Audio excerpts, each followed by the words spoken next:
ओम नमो भगवते वासुदेवाय।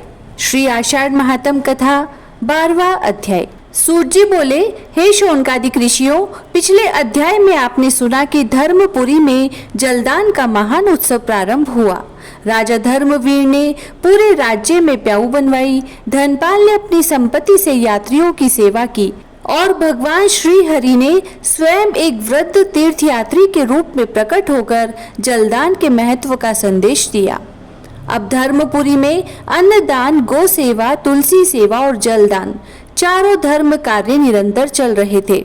नगर में शांति, संतोष और भक्ति का वातावरण था। किंतु महर्षि ने एक दिन राजा धर्मवीर से कहा, राजन, सेवा शरीर को पवित्र करती है, पर भगवान का नाम आत्मा को पवित्र करता है। यदि सेवा के साथ हरि नाम न हो तो साधना अभी अधूरी है। राजा ने विनम्रता से पूछा, गुरुदेव, फिर हमें क्या करना चाहिए? तब महर्षि बोले, आषाढ़ मास में प्रतिदिन संध्या के समय पूरे नगर में श्री हरि का संकीर्तन होना चाहिए। जहाँ हरि नाम गूंजता है वहाँ स्वयं भगवान निवास होता है। उसी समय धर्मपुरी में एक प्रसिद्ध विद्वान पंडित आए। उनका नाम था पंडित सोमेश्वर।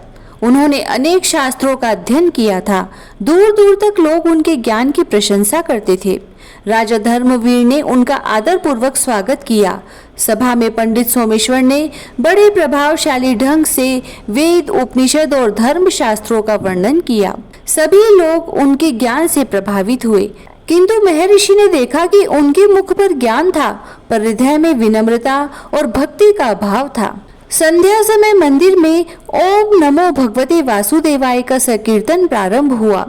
नगर के स्त्री, पुरुष, बालक और वृद्ध सभी एक साथ भगवान का नाम गा रहे थे। पंडित सोमेश्वर ने मुस्कुराकर कहा, क्या केवल नाम गाने से भी भगवान मिल जाते हैं? भगवान को पाने के लिए तो गहन शास्त्र अध्ययन चाहिए। सभा में कुछ लोग मौन हो गए।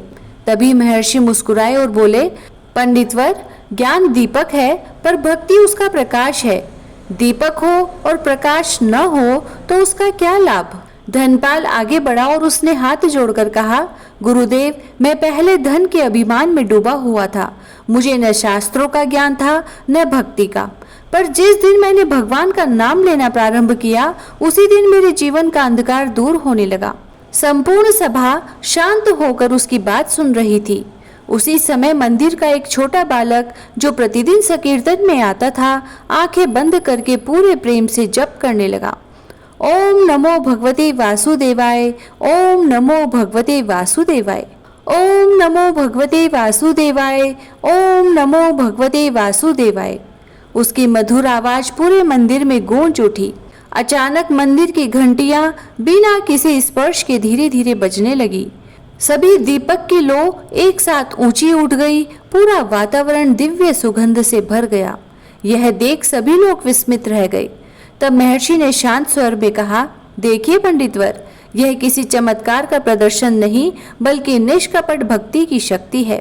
भगवान शब्दों की विद्वता नहीं, हृदय की सरलता देखते हैं। पंडित सोमेश्वर की आंखों से आंसू बह निकले। वह महर्षि के चरणों में झुक गए और बोले, गुरुदेव, आज मुझे समझ आया कि केवल शास्त्र पढ़ लेने से भगवान नहीं मिलते। ज्ञान का मुकुट तभी शोभा देता है जब उसके साथ विनम्रता और हरि नाम की भक्ति हो। महर्षि ने उन्हें उठाकर गले लगा लिया। राजा धर्मवीर ने उसी दिन घोषणा की, आषाढ़ मास के प्रत्येक दिन संध्या समय पूरे धर्मपुरी में हरि नाम संकीर्तन होगा। जिस घर से भगवान का नाम सुनाई देगा वहां राज्य की ओर से तुलसी का पौधा भेंट किया जाएगा।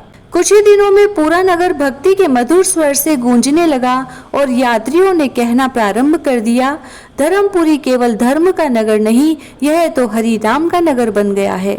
फिर सूत जी कहते हैं, हे शौनकादिक ऋषियों, धर्मपुरी में अब सेवा और भक्ति दोनों का सुंदर संगम हो चुका था, किंतु भगवान श्री हरि अपने भक्तों को एक और महान शिक्षा देना चाहते थे, गुरु सेवा और गुरु कृपा का महत्व। एक दिन एक वृद्ध सन्यासी धर्मपुरी की सीमा पर पहुंचे। उन्हें देखकर महर्षि स्वयं उठकर खड़े हो गए। राजा धर्मवीर और धनपाल आश्चर्य में पड़ गए। ये ऐसे कौन महात्मा हैं जिनके सम्मान में स्वयं हमारे गुरुदेव खड़े हो गए? हे मुनियों, अगले अध्याय में मैं आपको गुरु भक्ति, गुरु सेवा और गुरु कृपा का दिव्य प्रसंग सुनाऊंगा। इति श्री आषाढ़ महात्म्ये द्वादशो अध्याय संपूर्णः। जय श्री राधे।